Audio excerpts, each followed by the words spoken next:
বন্ধুরা দেখতে পাচ্ছ আজকের এই কাঁকড়া ধরেছি খুব অল্প পরিমাণে। কাঁকড়া হয়নি বেশি আজকের।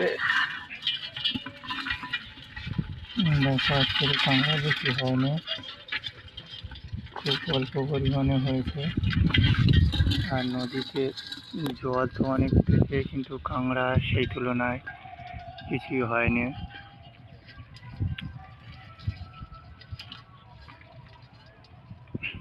আজকেরও 8টা সুদ নিয়ে এসেছিলাম।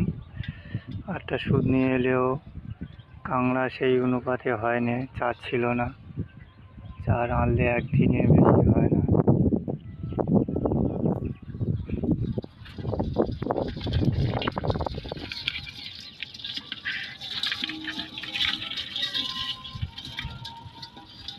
অল্প যা কাঁকড়া হয়েছে মোটামুটি বাড়িতে খাওয়ার মতো হয়েছে।